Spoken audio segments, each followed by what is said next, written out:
Hi guys! Good morning! At samahan nyo ako dito sa pamimili ko dito sa may Pinoy store sa Taiwan. At kapag pumasok ka nga dito sa Pinoy store, naku, parang nasa Pilipinas ka lang nag-grocery dito. Kaya sa mga nagbabalak mag-Taiwan, naku, wag kayong mag-alala kasi ang dami dito mabibila ng mga Pinoy product. At ayan nga, dumampot lang ako ng mga delata, tigta 3 peraso sila, yung corned beef at saka yung sausage. Pang-almusal namin yung pang-budget sa isang buwan. Alam nyo dito sa Taiwan, kapag masipag ka talaga, marami kang maiipong pera. Syempre, pag tamad ka at magastos, tas maraming babae, maraming bisyo, naku, mahirapan ka talagang mag-ipon. Kaya sipag at syaga lang naman talaga kahit saan kang lugar. At ako talaga ngayon, nagtitipid din talaga kami sa mga gastusin namin. Kasi nga si Jay lang mag-isang nagtatrabaho sa amin, tas ang dami pang bayarin, upa, tapos upa sa bahay, tapos yung kuryente, tubig, lahat na, puro pagastos ngayon labas namin. Tapos si Jay lang mag-isang nagtatrabaho, pero okay lang yun, at least nababantayan ko talaga si baby. Tapos minsan nagpa-part-time ako pag may time, pag available si Jay yung alagaan si baby. Alam niyo yun, magtulungan lang talaga kayo mag-asawa, ay naku,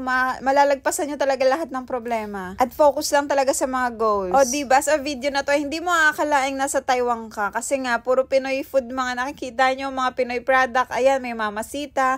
Kumuha nga pala akong palabok kasi bala kong magpalabok sa mga susunod na araw. Tapos kare-kare hanggat maaari nga binibili ko na talaga lahat para sa isang buwan namin, para hindi na ako pababa-baba kasi nga nasa 5th floor kami nakatira, tas walang elevator, kaya ang hassle talaga kapag lagi kang bababa. At ayan nga po, kumuha din ako ng toothpaste namin. At shoutout nga pala sa asawa ko, napakasipag. Kumuha na nga rin po pala ako ng chicharon, ayan no, para sa may palabok ko, tapos pangkutkutin namin minsan kapag pang merienda. Tapos ayan, kumuha na rin pala akong piatos, tapos curry, tapos tinry ko nga tong ano, ayan no, yung corn, sweet corn, ayan. Namimiss ko kasing kainin yung tigpipiso na sweet corn dati, yung bilog-bilog, ang sarap nun, diba? Tapos ayan, kumuha din ako Mr. Chips, nabulol na ako. At hindi nga pala kasing lasa ng sweet corn na sinasabi ko, tigpipiso dati sa ate, na ang sarap-sarap niya. Yung kailangan mong kainin talaga, yung dilaan pati daliri mo.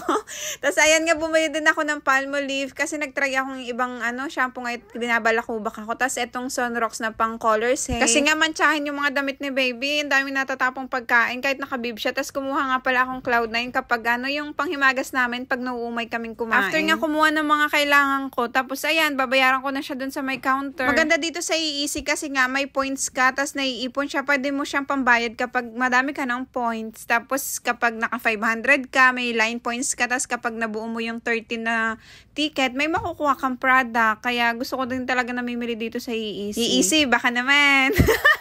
Joke lang. Hanggang dito na lang. Salamat sa panonood. Please don't forget to like and follow our Facebook page, tas yung YouTube channel po namin. Thank you po sa lahat ng susuporta. Bye-bye! Bye!